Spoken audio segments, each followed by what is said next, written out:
Welcome, everyone, and thank you so much for joining us today. My name is Liz Christofferson. I'm the founder and CEO of Empower Consulting Group. We're a strategy and talent development firm serving luxury and lifestyle clients worldwide. And locally, I provide strategic support to Mission Community Services Center Women's Business Center. I'm the facilitator teacher of the Explore Design Launch program. I'll be your sponsor, host, and moderator for today's session. And I just want to let everyone know on the conversation that this session is made possible today thanks to Mission Community Services Corp. The folks over at SCORE, and especially Lorna Whitaker, she's a wonderful, wonderful partner for us, as well as the Small Business Development Center there at Cal Poly Center for Innovation and Entrepreneurship. So I'm going to go over a few items so you know how to participate in today's events. We have a large audience, and out of respect for time and each other, be sure to limit your distractions and mute your phone. Our session is being recorded. If you miss a portion or you need to leave early, not to worry, you'll get access to the recording later.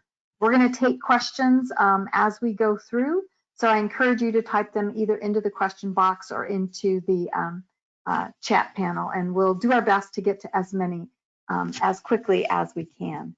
And just before we get started, before we hear from our guests, I just want to give everyone the good news. We've officially are in stage 2. That means we can move forward with in-store retail shopping, dining, winery, bar, brew, and more. And just to make sure everybody knows, on the screen right now is the emergencyslow.org webpage address. And what they're encouraging folks to do, our businesses, is to complete 5 steps. 1 is assess readiness to reopen. 2 is to train your employees. 3 is to just check the industry checklist to ensure that you're in compliance. And then to complete a self-certification form for the county. And then lastly, to print and post open and safe signage. So if you are a small business owner getting ready to take those steps and you need help, please be sure to let us know. We have a team of consultants who have received additional training and support to help you successfully reopen your business. So now let's get to the reason that we're here today. We have some wonderful guests who will be speaking, sharing their expertise around the topic of cybersecurity for small business. And so I'm going to tell you a little bit about each one of them, and then Bill will kick it off for us. So Bill Britton is the Vice President of Information Technology and Chief Information Officer at Cal Poly State University here in San Luis Obispo. He also serves as the Director of Cal Poly's California Cybersecurity Institute. He's responsible for managing the university's information technology enterprise, and he's also building the Cybersecurity Center into a nationally prominent education and research facility. So welcome, Bill. We're glad that you're here with us today. Thank you. It's a real pleasure to be here. Oh, you are so welcome. And then next up, we have Lou Camassa. Lou has advised over 150 local brands, taking 2 San Luis Obispo-based companies to acquisition. He's a managing partner at Empath, a brand and marketing consultancy. Lou and his team help their clients develop a deep understanding of their needs, wants, needs, and desires. And they turn that into actionable, highly effective, creative that attracts more new customers and retains existing customers longer. And of course, when he's not driving clients' business, Lou, his courageous wife, and his newborn daughter, Mia, are on a journey to explore each of America's 61 national parks. So I am fascinated, Lou, by these national parks and the work that you're doing with your clients. And thank you for being here and sharing with us in a bit. Thank you. It's an honor to be here with all these amazing people. And finally, we have Steve Burgess, the president of Burgess Consulting and Forensics. Burgess pioneered the data recovery industry in 1985. I love that. He pioneered the data recovery industry, right? He developed methods for recovery, and an industry was born. His specialty is data recovery, electronic data discovery, and forensic analysis. He's deposed and qualified as expert witness in state, municipal, and military courts and labor boards in California and Texas. He's run his own labs for 35 years in San Mateo, Marin, Santa Barbara, and SLO County. And what's really cool is that he's provided mentoring services to Cal Poly students, worked with some of the folks at the Hot House in SLO, participates in startup weekends, and as a mentor, coach, and advisor, he has a lot to contribute. He's written and spoken widely and contributed the comprehensive computer forensics section to scientific evidence in civil and criminal cases, 5th edition. So Steve, thank you also for being here today. We're really grateful to have you. Thank you. Honored like the other two. Thank you so much for your sweet introduction, Liz. You're always great. Oh, thanks. I appreciate that. So I am going to turn this over to Bill. Bill has a number of things that he's going to be sharing and talking with us. So I just ask you all to bear with me as I move through the technology. I'm not necessarily the fastest when it comes to this, but here we go. So Bill, you should have the baton now, so please take it away. Yeah, so no slides for me, but I just thought of discussion. And I have a really unique role because right now I'm the CIO at the university, but I really started off as a security guy. It's not often that the security guy gets to graduate out of the security business and into the CIO role, but as such, I carry all of my security paranoia with me in that CIO function and role. What I'd kind of like to do is just kind of, if I were to have to start over and do this again right now and move, knowing that we're moving into this virtual environment, what would I have done? What would I do to orchestrate and move to that? And what are some of the things that I would make sure we had in place? So the first thing I would always start off with is, what is the most important things that you think you have in your network, in your architecture, that you feel you need to protect more than anything? And that's really where you spend your focus and your time. Then you build a strategy around those important facets. If it's customer connection, if it's your PCI, if it's storing data, all those things. Develop your architecture, develop your security architecture around those. And then when you're moving to virtual, figure out what parts of that most important has to be played out in a virtual environment, and look for ways that that is then protected, be it a VPN, be it a PCI stream that's very secure, be it any other of those individual components where you know you have a higher control factor. Now, what's really interesting about building this strategy around what you know you need to protect, there's two different facets you have to really think about. The first one is all the cool technology that's out there. And I'm sure that both Louis and Steve will tell you, you can spend yourself into oblivion trying to protect yourself. And there's just more ways to spend money on this. And I have a fun experience right now. I receive at least every hour 3 to 5 vendors who want to sell me a new piece or a new component of security support. So there's a possibility once you start looking on the open market, you can be sieged with this. So it's really about understanding what's important to you, figuring out what your budget is to work with, comparing your strategy to what your budget is. Now, you may think I have to spend an arm and a leg to be secure. That may not be the condition, again, based on what it is you're really trying to do.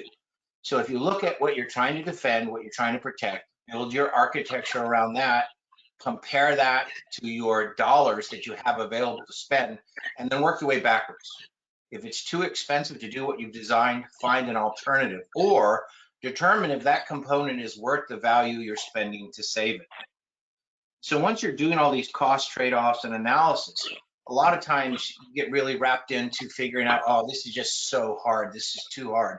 That's when I would say you got to call people like Louis and Steve and ask them what their opinion is. It's the same thing everywhere. The more opinions you get, the more you might end up spending. So again, it really correlates to what you have in your bank account, what you have to spend on security as to what your security posture is. So once you've figured out what your budget is, you've defined your strategy, you have a concept of what you really want to build architecturally. I would highly recommend you compare what you've designed against all the rules and regulations. Go against the privacy, go against all these different things that are the rules. That's where you're going to get caught. That's where you're going to get bit if you haven't followed those. So now what you've got is comparative analysis of what you want to protect and how, and what the rules are and what they say you need to do. And you make trade-offs based on those assessments. That really drives you down now to a selection of what you want to implement. You may want to outsource some of that. You may want to do most of it yourself. Again, depends on the volume and the dollars and the risk you're willing to take to move that and go forward. As you move to that virtual environment, what you have to understand is no matter what system you use, be it cloud, be it any of the other virtues, you are still responsible for the security posture. A lot of the people assume that I'm going to buy AWS or I'm going to buy Azure or all these other cloud formats, and they'll handle all my security. That is the worst fallacy out there. You are still responsible for your security and what goes into it. And the decisions you make are the decisions that they no longer are responsible for. So some of the major breaches that we've seen in cloud technologies are because the user segment took a shortcut or did not want to procure a certain facet. So again, the user has to be more knowledgeable than ever what you're deciding as you move to those cloud and cloud architectures.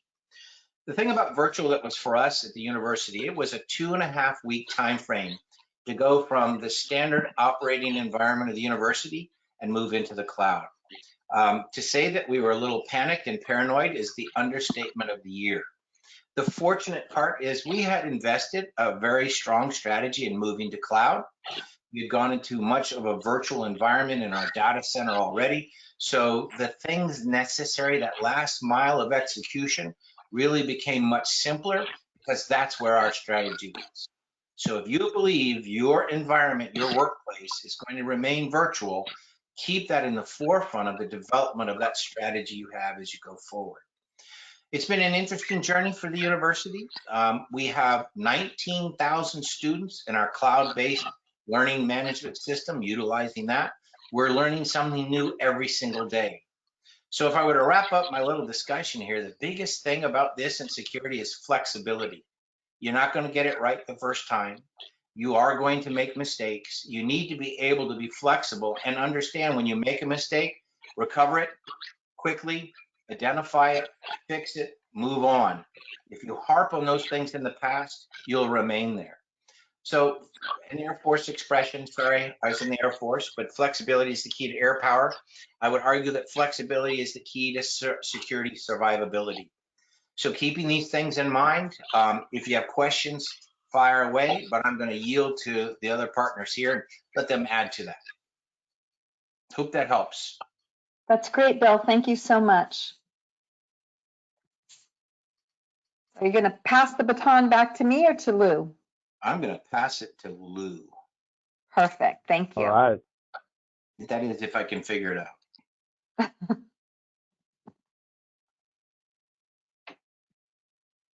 We do have a question. Amazingly insightful, Bill. Thank you. Comment from one of our guests. Oh, thank you to the guest. Hold on, Lou. I really am trying to get there. Oh, there it is. I'm going to pull it back to me, and Yeah, you take that. and then I'm going to go ahead and give it over to Lou. That might make it a little faster. Okay, you should have it now, Lou. All right. There we go. There we go. Beautiful. Yay! I have to celebrate all my little technology things because I'm a technology expert. You and I both. It's fun when things work right. Yes, exactly. Happy dance. Excellent. Well, maybe before I get started, I'd like to just, if you could type into the chat, maybe your name and what kind of business you're with, that will help frame up my conversation a little bit.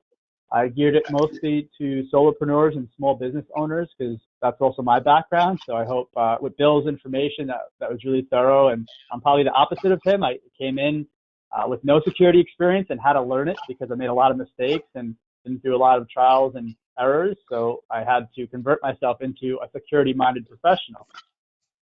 So I'm excited to talk a little bit about that. Again, my name is Louis Camassa, and my information is on this slide. If you want to reach out through LinkedIn or drop me an email or a call, I'm happy to help any way I can. And I'm with Empath, which we're a brand and marketing consultancy.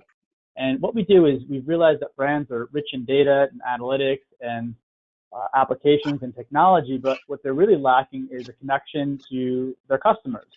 So what we do is we get a deep understanding of our clients' customers' wants, needs, and desires, and then we help them create marketing that attracts them and then retains them longer.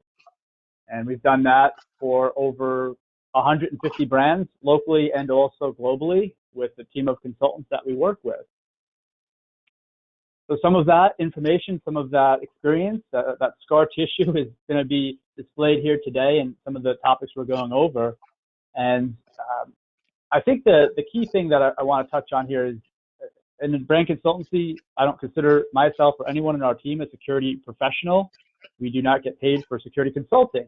But all this stuff I'm going over today is things that we've experienced that we've had to implement in our own businesses. So I don't have the background that Bill and Steve do, but through learning and trial and error the last 15 years, I've been through the paces. So I'm going to talk about password security, going to talk about phishing, secure payments, and multi-factor authentication. And I always like to start out with a quote. This one's interesting. Is passwords are like underwear. You make them personal, make them exotic, and change them on a regular basis. And this was overheard at one of those security conferences.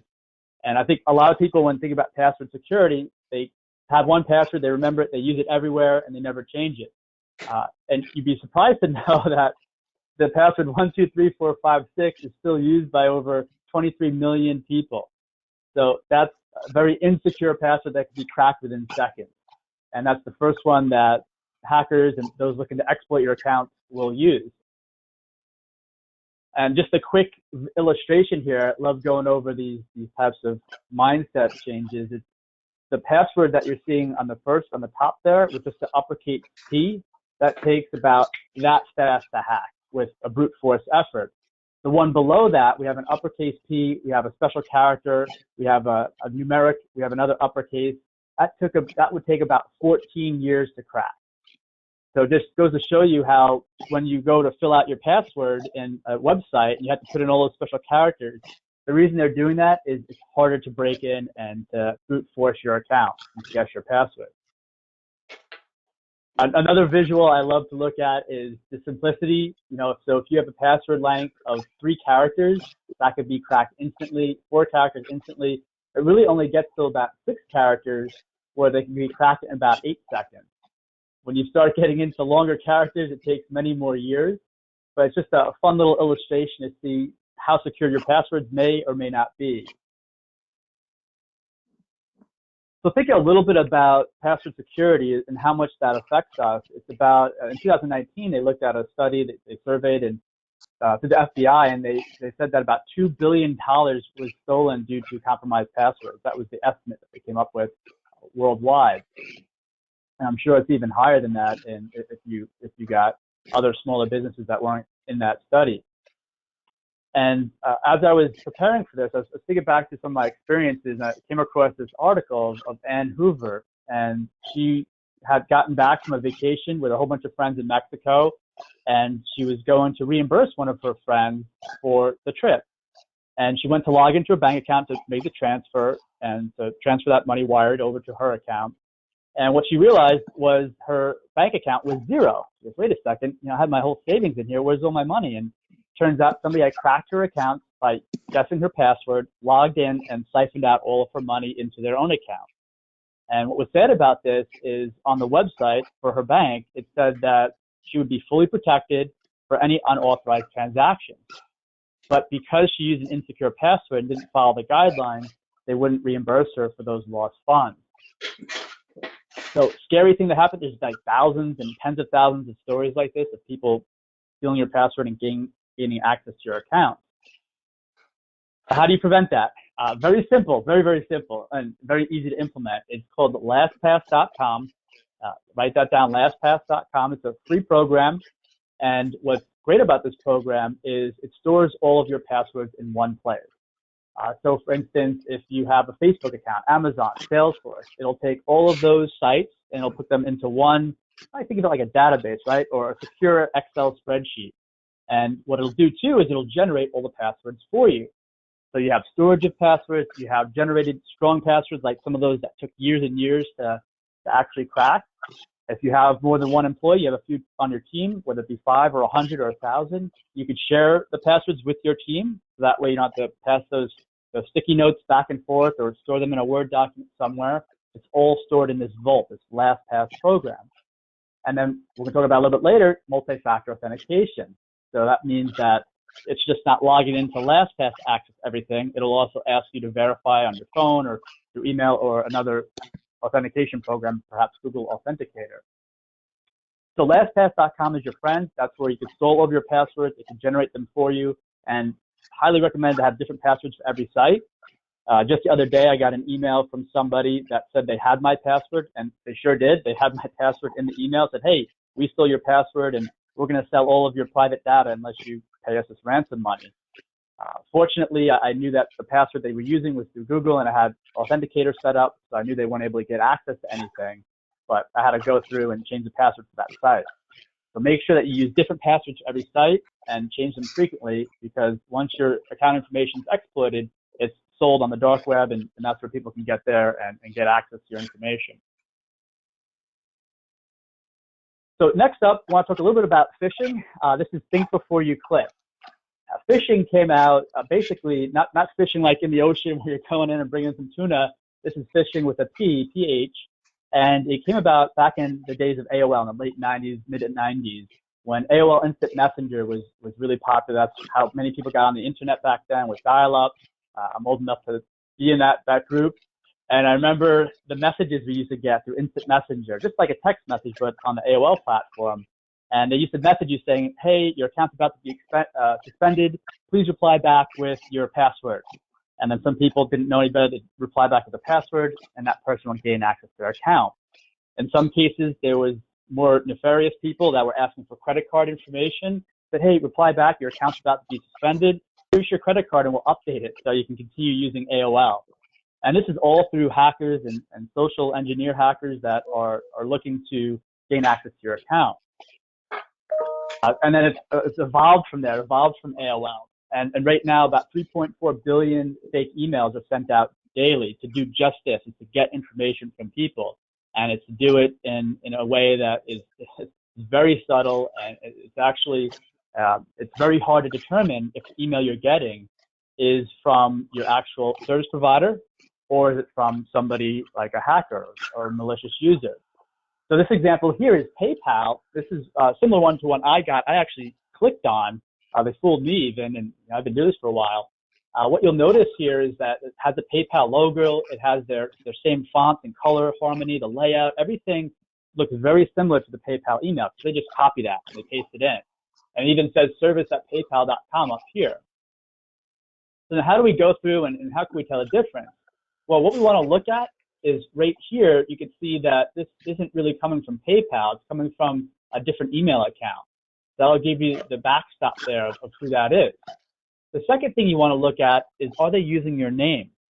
If they just say, dear client, then they're sending out a mass email and trying to lure people in, hence the phishing, right? If I cast out a big net, I'm gonna catch some fish. If I'm just dropping out a line to one, it's a lot harder. This verify information now button. So if you were to hover your mouse over that button, it'll pop up a URL in your email client, and that'll show you where that link goes to. And oftentimes it's not going to go to PayPal. It's going to go to a fake website they set up.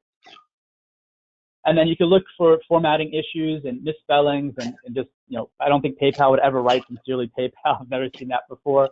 So all of these things add up to a phishing attempt that lures in and generates probably tens of hundreds of thousands of dollars in fraudulent accounts and money being stolen. So here's what's interesting is that you click that link, it'll bring you to a page. Again, it looks just like PayPal because they steal the design, they put it on their own server. What you need to look for here is on the top in that URL bar, you want to see if it says PayPal or not. This one does not. You also want to look for the HTTPS. So that's a secure standard. Used to start at 128-bit, now 256 and up. And there's just a tremendous amount of encryption with that. Most of these sites aren't going to have that. So make sure you look for those two things, the name of the site and that little encryption button, the HTTPS, secure website. That'll tell you if they're legit or not. One more example here is from Chase. This one almost fooled me too as I went through, and because I have Chase as a customer. What these guys do, they're really smart, is they go out and they target the big sites like Microsoft, Chase, PayPal, Amazon, those businesses that just have hundreds of millions of customers worldwide. So they know they're going to catch some people. So this one came into my box, and then again, we can go through, we can look at who it's being sent from. That's not Chase, right? We can look at they're not using my name here. We can look at this URL if we were to hover over that, which is interesting because this is the Chase website, but if you hover over it, it'll actually show you where that directs to. And that'll fill you in on the actual fraud that they're instigating. So a little bit about phishing. Next thing up is we're talking a little bit about payment processing security. And this is a huge topic that I could spend a lot of time with, but every form of payment has some sort of risk associated with. This is from Frank Abagnale, and you might know him as the book was, or the movie and the book was inspired, Catch Me If You Can, with Leonardo DiCaprio in 2002. And he's now a security consultant. Back then, he was a con artist, which he would go undercover as a check forger, an imposter, a doctor, a physician, and a social engineering hacker. But I thought that was an interesting quote because you could get, like, if you look at Target and their whole security fiasco a few years ago, that was due to a point of sale issue. But online is the same vulnerabilities as in store. And on average, about 30,000 new websites are hacked every single day. So we want to help prevent that, right? So secure payments, this is where I probably have most experience because I've had to go through this. For the last 15 years, I worked on large-scale and mid-sized e-commerce websites, which is accepting payments online. And probably 7 or 8 years ago, we actually got hacked. So we had a man-in-the-middle attack where somebody came in, was siphoning off credit cards for hundreds of customers, and we had to shut that down and go through a whole security trainings process and work with the DA of California, work with the FBI to help catch these hackers. And it was a very enlightening experience. I got PCI certified and got PCI DSS certified, and we also went through and redid our whole security system for our platform, well beyond what the security standard says. So what you want to look at here is securing your website is, number one, going back to that first step, passwords, make sure it's a really secure password, because if people gain access to the back end of your control panel of your website, well, then they can see your customer information. They could do ransomware where they could change content and change your password and force you to pay them in order for them to change it back. The other big thing too, which hopefully nowadays we don't see as much, but back in the day, before we had all these security practices, we used to store credit cards without them being encrypted. So if you got access to someone's database of their website, well, you could just get all the credit cards and start charging them up. So that's another commonplace. The man-in-the-middle attack, that's the one that happened to us. In fact, I've probably experienced each one of these, but the man-in-the-middle is where they siphon off your credit cards as it's being transmitted, so in between your website and the payment processor. And the last one, and probably the most important one that you could really do without having a security consultant or expert on staff, is just making sure whatever credit card data you're getting, whether it be over the phone, whether it be through your website, is you're destroying it after you run that credit card. Because once you run that credit card, you put it into your payment processing terminal, well, that's where they secure it. They tokenize the credit card number so it can't be stolen and reused. So those are big things that you could do. Is don't write it down, don't put it in an Excel spreadsheet, don't put it in an email, just put it right into your payment gateway and delete it after that. So what are some solutions to those common issues? Well, you want to use a PCI DSS compliant website provider. And PCI just stands for Payment Card Industry Data, and it's a security standard. And basically, it's a checklist. There's no silver bullet. You know, even if you're certified, you still don't have 100% security because there's always ways and ways to get around that. But if you use a site like Shopify or Squarespace, or even if you use WordPress and you're hosting on your own, some of those systems will have these types of standards in place, and you don't have to worry as much. The big thing, though, is if you're hosting WordPress on your own server or through another provider, is you have to make sure that that has the right security standards in place. Because unlike Shopify and Squarespace, the host, whoever's responsible for that, that's where those PCI security practices come into play. So if you're using like a GoDaddy or Shopify or Squarespace, you'll usually be pretty safe as long as you're not accepting credit cards through email or over the phone and then putting them in an insecure location. And then to wrap up on the final part is multi-factor authentication. This one's interesting. I heard this from a client once. I can't remember my own password. How am I going to remember to use multi-factor authentication? And it's a bit of a mouthful. I'd be curious to ask, maybe Liz, you could tell me how many people that are joining us today here are currently using multi-factor authentication. Just say yes that you are. That'll be fine. And then Liz, just tell me how many. I can't seem to see the chat, but I'm curious if there's any people that are using it. So far, one. I know I use it. Actually, here's 2, 3, 5. I know about at least 7,000 that do. Well, we get about 5. Is that the final count? Maybe 5 or 6? I want to say there's 8. 8. 8. All right, so close to half. But interesting, 56% of Americans have never heard of multi-factor authentication. So it's not surprising that it's a small percentage that are actually using it. And basically what multi-factor authentication is, and there's multiple different ways to use it, other than your password, it gives you another way to log in or another requirement to log into a website. So I have a domain registrar where I have hundreds of domain names that I purchased. I think a domain name is like real estate, right? If I get a good name, I'm going to buy it and own it and maybe one day flip it and sell it. The challenge here, though, is somebody gains access to your account, they could steal all of your domain names, all that valuable real estate, and then you can't get it back. So my domain registrar, what they do is, even though I log in with my username and password, they'll also send me a text message with a code. And I got to take that code and I got to put it into my dashboard before I log in. So that's multi-factor authentication. That's 2-factor. In some cases, they'll go 3 factors. We have to do 3 different things. It really depends on the security settings. But the good news is that most websites that you use, you have the ability to set up multi-factor authentication. The reason why this is so important is once somebody gains access, let's say you use a very insecure password like that, the millions of people that are using 1, 2, 3, 4, 5, 6. Well, imagine if they type that into your Amazon account, and then all of a sudden they could start buying stuff on Amazon because your credit card's saved there. You can ship it to different addresses, and you've just lost maybe hundreds or thousands of dollars in sales. So multi-factor authentication, it increases security, and most of these sites that you use have it, like the ones I have listed here, from Amazon to LinkedIn to Google.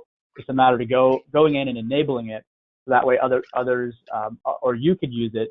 It's set up basically on many of these. They use SMS messaging, so text messaging, to send the code, which is probably the least secure way. Email probably the same, maybe a little bit less secure. But there's a program called Google Authenticator and others like it that will generate random codes and is wildly more secure. I will preference all of that with it's using your phone to guarantee this sort of security. The challenge being is that there's something called SIM hacking, where somebody can go in and actually gain access to your phone. It's a whole other thing that's really scary. Don't have enough time to talk about that today, but at least these are putting safeguards in place to prevent you and prevent people from logging in and gaining access to your account.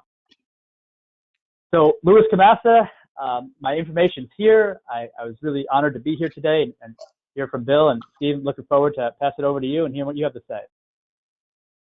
That was great, Louis. Thank you. And we do have questions, but again, just to remind everybody, as soon as we hear from Steve, then we'll go ahead and I'll share the questions with our guests so they can respond.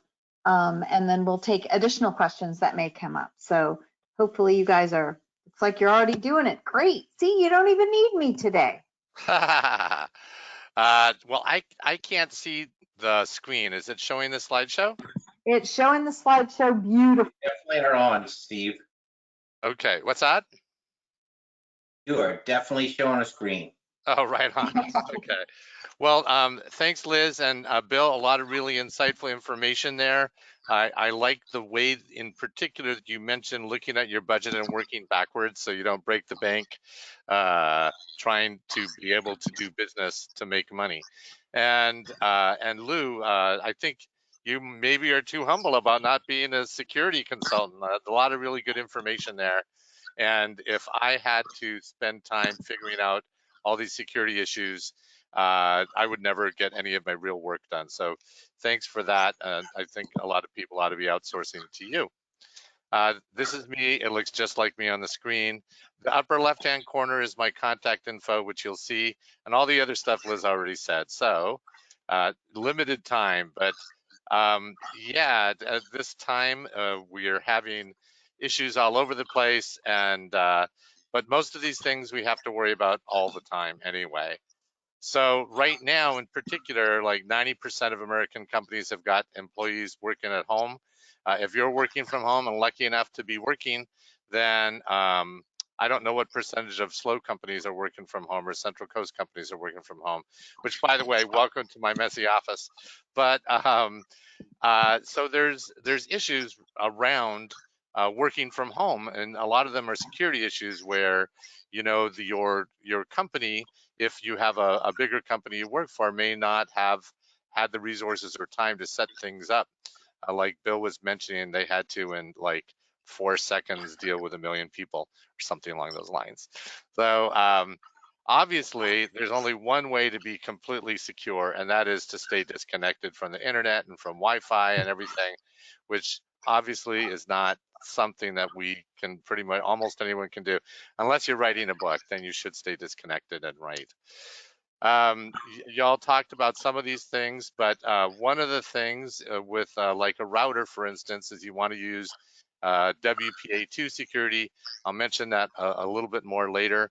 If you have a company that can afford just a few $1,000s, you go with one of these firewalls, like a Sonic wall with a monitored service. It's not for everyone, but because it does cost a few $1,000s a year, but it provides you a lot of extra security. Lou talked a lot about passwords. I wanted this little soccer ball thing here. This slide was originally created for a class of Egyptian students, so that's why that's there. But basically, you don't, along with what Lou was talking about, you don't want to use common words, and it's kind of startling, shocking, but true about the most common passwords.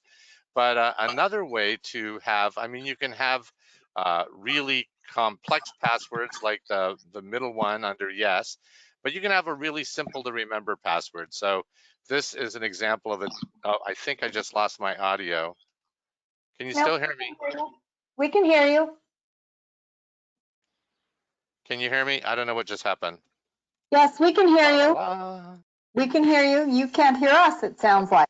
Take myself out of full screen. Can you guys hear me? Can you nod or? Okay. All right. I stopped being able to hear myself, but that's not a bad thing. Just ask my wife.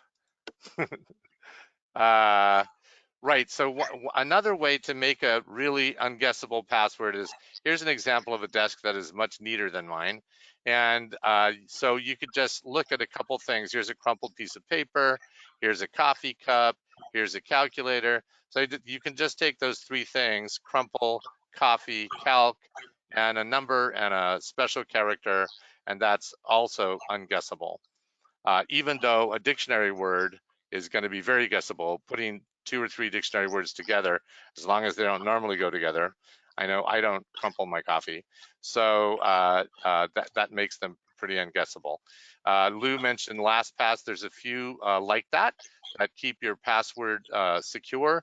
Certainly, people try and hack them, but most of them now, I know LastPass at least, they salt the password with a random character or a random string of characters, and they can't guess it themselves. So if you lose your password to LastPass, you're going to lose your passwords.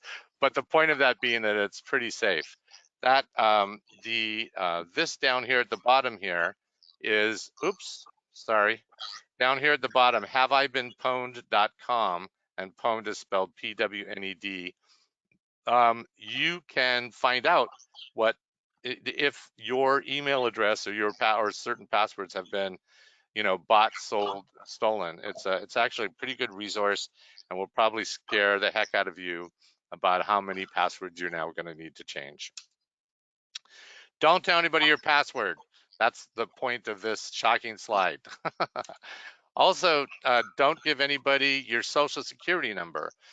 You really don't have to give almost anyone your social security number aside from like the government, your employer, your financial institution. For the most part, you, for instance, don't need to give your doctor your social security number, even though that is one of the first questions they ask every time you go to a doctor or a dentist. I usually put, you shouldn't be asking me this in that field because I'm a brat. But the social security number is, of course, one of the quick ways to get your identity fraudulently stolen.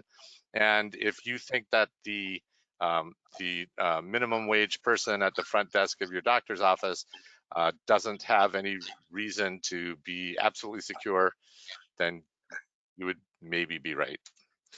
Encryption is a good way to keep your data secure, and here's a screen full of ways to encrypt your data.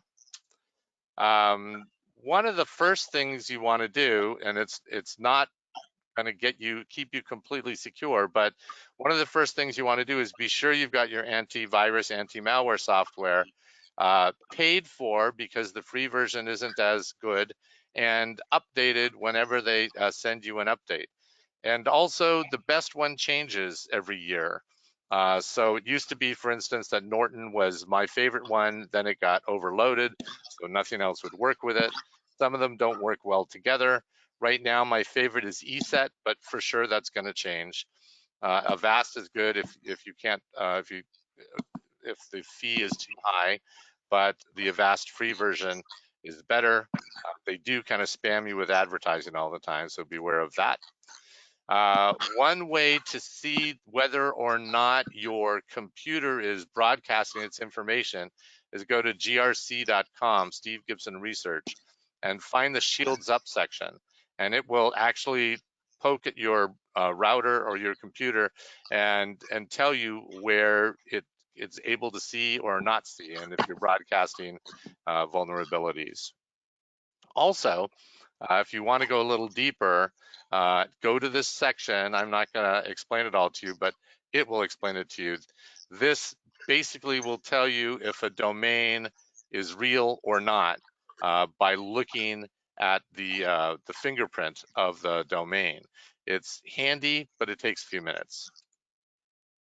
So Lewis talked about phishing, and I have had cases where there's been millions of dollars stolen simply by responding to an email that looks authentic but is missing like one letter or is not the actual domain. So the first one you see there, chasebank.com, is missing the letter A. That's a really common thing that if you look at the domain registry when you're doing an investigation of these things, as I have a few times, then you'll see that this domain has only been registered in the last couple of months. And the whole purpose, of course, is to try and steal people's money. And then it'll look like, you know, it came from Joe Dokes at chasebank.com, but it came from chasebunk.com. And wire transfers happen as a result. Maybe that's how that woman had zero in her account. I don't know. Also, a name like, again, misspelling is a common thing. Steve Burgess without an S at the end at whatever domain. And this third one is another really common one. Instead of coming from apple.com, it comes from whatever.com/Apple. So it tries to appear as if it's an Apple website, but it's not, or if it was, it would be apple.com. A handy way to even though I'm not necessarily a monopolist and want y'all to shop at Amazon only or whatever, it's a good idea to shop at websites that you know and trust already, or that other people have recommended to you, other people that you know and trust. There are a lot of fake coronavirus sites. There's I heard from an authoritative source, I think with the FBI, more than 2,000 a day, excuse me, more than 2,000 a day coronavirus themed websites that are go up. So here's my first bullet point screen. There's, excuse me one second.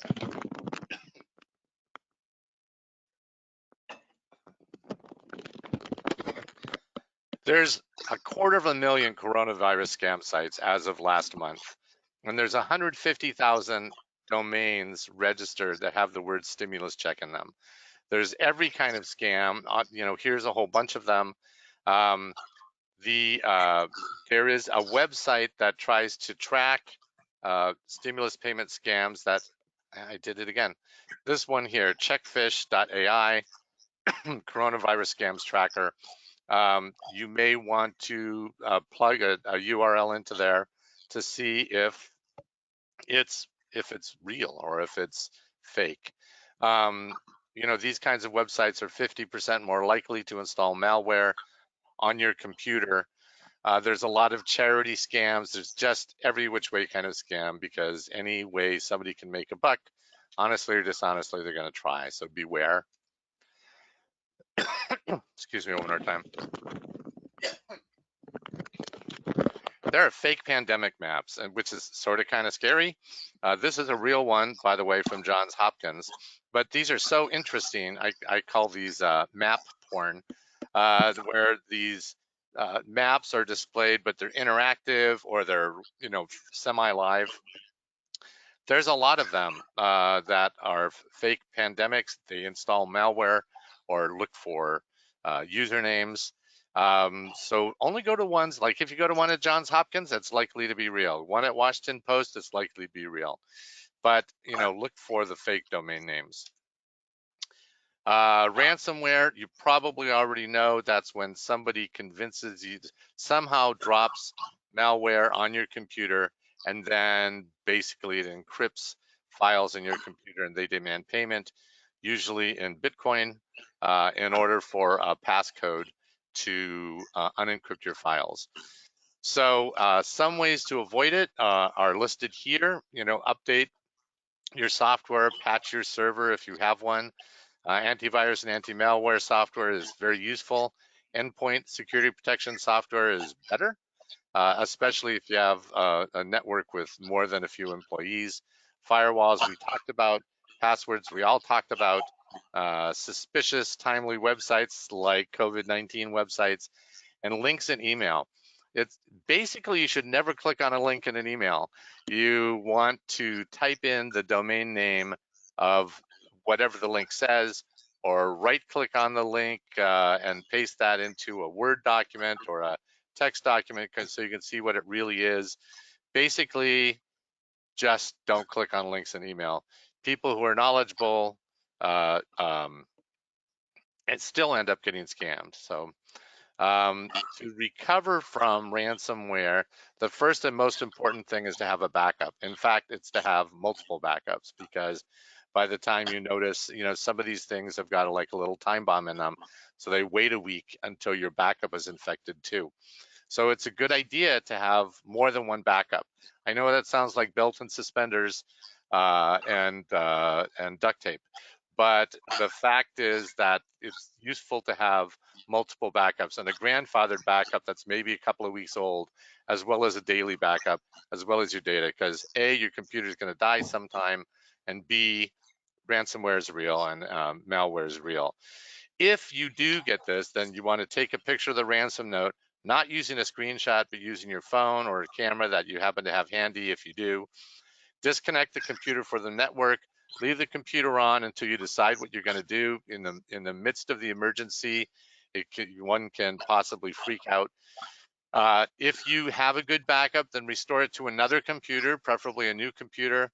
You basically should never pay a ransom, which I'll get to in a second, but you might have to. Sometimes that works and sometimes it doesn't work. You might have to hire somebody to clean your system or recover the data and then fix your security issues for the future. You might want to take a screenshot or a picture with your phone of this in case you want to, if you do get some kind of infection as a result of COVID fraud, you can go to these places to report it. They won't necessarily do anything about it, but it's useful information for us to have. With ransomware, with ransomware, it's best not to pay it for the same reason you wear a mask when you go out, because like terrorists, it encourages them to do more. You want to restore from a good backup. You don't want to provide any personal information to the ransomer. You do want to use reputable antivirus software, not just something you found on the web that doesn't have a lot of reviews of it. You want to do updates and patches. Use a VPN when you're on the road. We didn't talk much about this, and I don't have time to talk much about this, but a virtual private network kind of encrypts your stuff before it leaves your computer and decrypts it at the other end. So that can be very useful when you're going to a website, for instance, that might infect you. Not that anyone does that. With your router security, you know, a lot of people leave their router in the default configuration, which is nothing for username and admin for the password. Now you can all go hack half of your neighbors. Turn off WPS, use WPA2. Talk to your ISP or talk to the consultants or the tech support at the router company or the modem company or the internet service company provider, that is, and ask them, what's the most secure setting? And they should know. Choose a good SSID. That's the name of your router or of your modem. That's broadcasting Wi-Fi. You know, you don't want it to be hacked. This one here, this is John, right? Turn off remote administration and update your firmware. There's firmware updates that happen all the time. That's sort of in the same category as updating your operating system, patching your software. Beware of public Wi-Fi. The best way to find out whether or not this Wi-Fi that looks like it belongs to the airport or to the Starbucks or whatever is ask someone there who works there. And of course, if you can use VPN, do. Back up your data. I don't have a clock in front of me, but I sense I'm running low on time. So there's a lot of different ways to back up your data. Almost every hard drive that you buy, which are very cheap now, comes with a backup program. There's a lot that you can plug into your network and turn it on and off so you can back up the different computers around your house or around your office into a single larger device. Again, relatively inexpensive. There are a lot of online and in the cloud data storage and backup companies. I found this article that's at the bottom there if you want to take a screenshot or a picture. It's a pretty good article. Again, all these things, they change from year to year, whoever's better at it. Oh, I'm done. Look, this is how you can get a hold of me. BurgessForensics.com. There's my phone number. There's my Twitter handle. And thanks. Now let me see if I can get back to the screen and let Liz take back her presenter wand. I think Liz?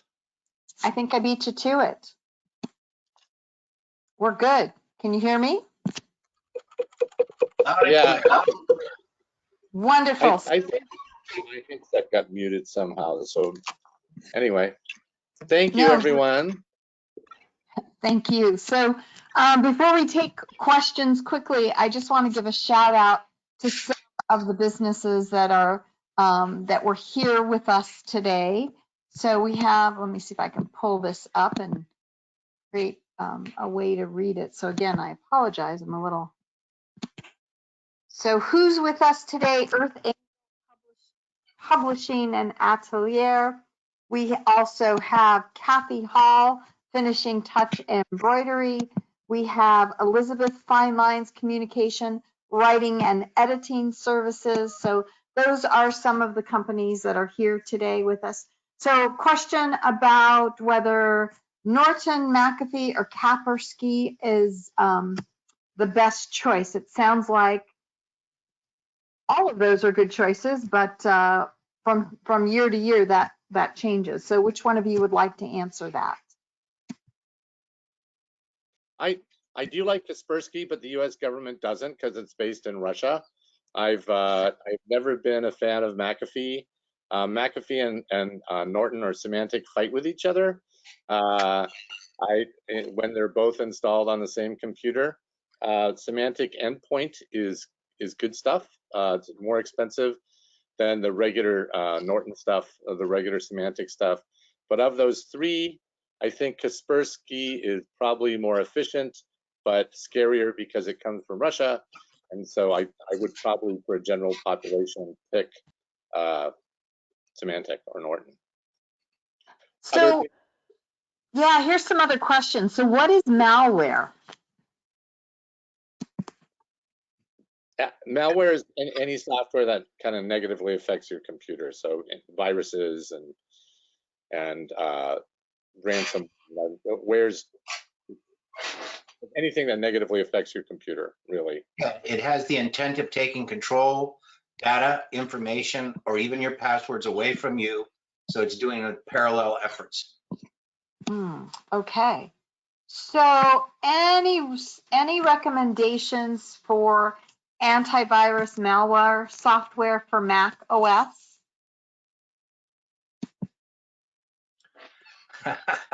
You guys Mac users? I am. Well, right now I'm using ESET and Conflict Catcher, but and a little snitch. But it's so interruptive. I don't recommend that to anybody who doesn't want to be frustrated. No.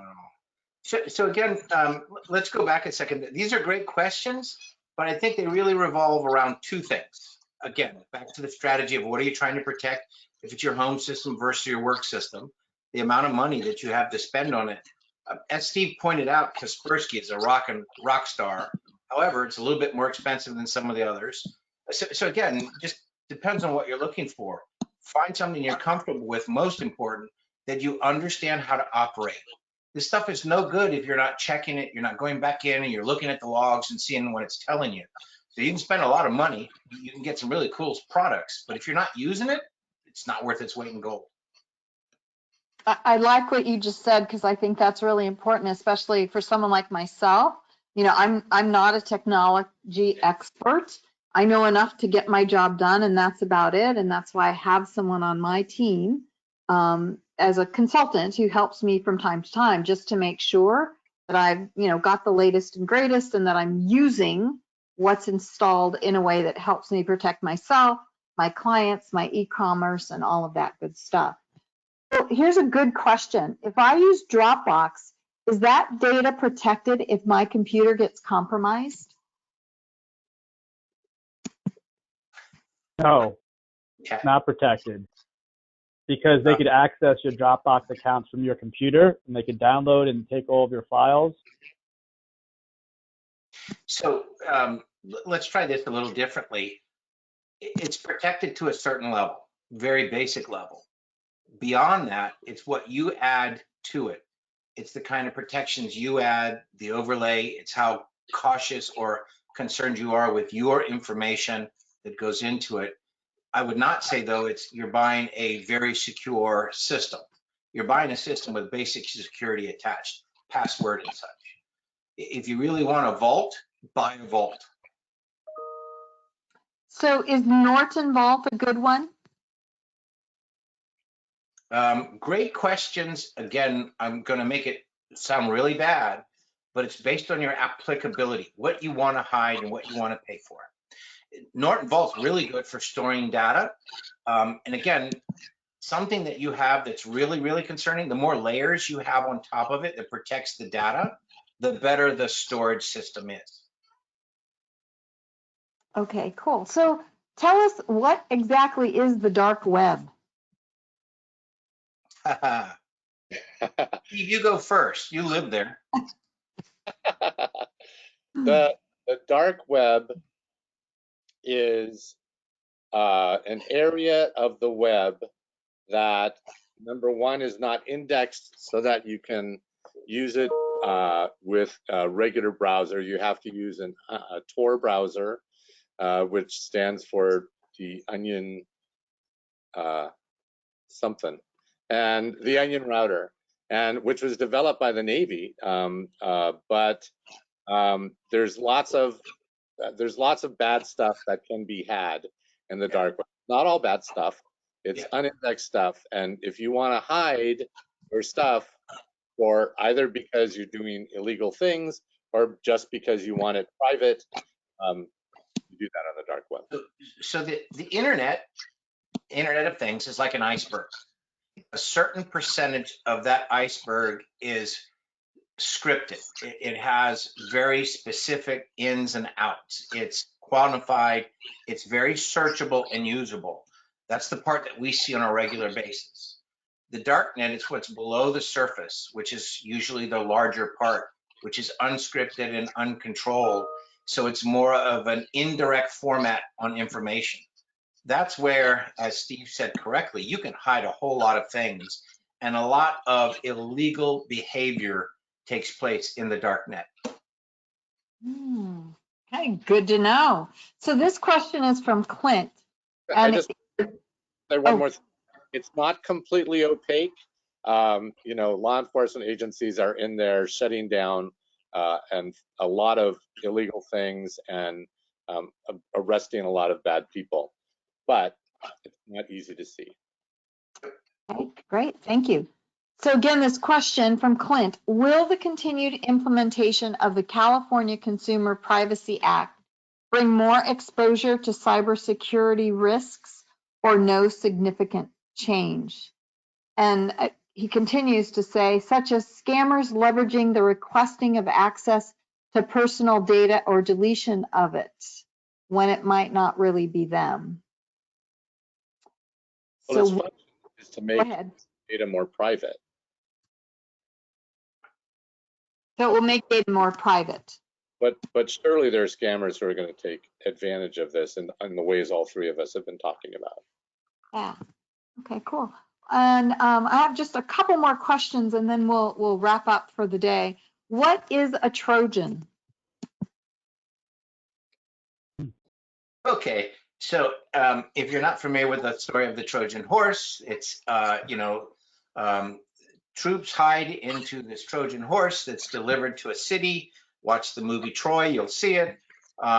Inside of the horse is the troops who then come out at night and take over the city. A Trojan is an embedded piece of software in another piece of software who, when you activate the software, the Trojan may immediately or over time be released into your operating network. Okay, great. You need to do bad things. Okay, can do bad things. One last question and then we'll wrap up. Why should we not click on a .exe file? Those still around? Yeah, unfortunately, real simple. Do you know what it's executing? If you know what it's executing, go for it. If you don't know, it's like answering the phone and you don't know who the person on the other end of the phone is. Why answer it? Oh, I like. Let me add a little. If a .exe file shows up in your email, I would not click on it. If a .exe file is the executable part of a program. So, you know, if it's part of, say, Microsoft Word, then you can click on a .exe file. But mostly you're going to double click on the icon that represents opening up that .exe file. So unless you're familiar with how to, work in a text-based environment, don't do it. Great, thank you guys. Thank you so very much. So I'm just going to wrap up really quickly here with a little bit of inspiration. And we're going to do that here if I can just get my computer to work. There we go. So what good business looks like. So think, open your mind a little bit. What people thought was impossible has really come to pass. Thousands of businesses, universities, and organizations pivoted in the last 90 days to virtual environments. And that happened over the course of days, not years. If we go back to what Bill said at the very beginning, in a very short time frame, they moved from how they were operating to a virtual way of operating very, very quickly. So we've seen over the past 90 days, people come quickly together, right? We've seen pollution start to disappear. And what's really wonderful about all of this that's happening, I know it's hard sometimes to think about good and wonderful things happening out of this coronavirus crisis, is that the door to bold new thinking has opened. People and businesses are coming together. They're rising up. They're showing up. They're working through this crisis for the good of humanity. And if you do any history, reading about the history of entrepreneurship, one of the things that you'll learn is that during disruptive times like we're going through right now, new ideas, concepts, and businesses are created. So that leads me to our Explore, Design, Launch program, which starts on June 9th. It's been redesigned to help you rebuild and recover. We have 2 free information sessions coming up, Thursday, May 28th at 10 a.m. or Wednesday, June 3rd at 4 p.m. And again, the intention there is to help you to think about where you're at with your business and where you need to be as we continue to move through this new way of living and working in the world of coronavirus and prepare to regain and rebuild our economy. We also have a great session coming up on June 5th with Valerie Mercado. She's going to teach us about social media best practices. So I hope that you'll plan to attend and join us at one of these events. On behalf of our presenters and organizers, Mission Community Services Corps and the Women's Business Center, the Small Business Development Center, and SCORE, I thank you for your participation. Thank you especially to our guest speakers today. You guys brought us some really good information in a way that helped us to understand what we need to do to take action. So thanks so much, and we'll see you next time. Thanks, gentlemen. It's good to see you again. Thanks a lot. Yeah, good seeing you, Steve. Good meeting you, Bill. Take care.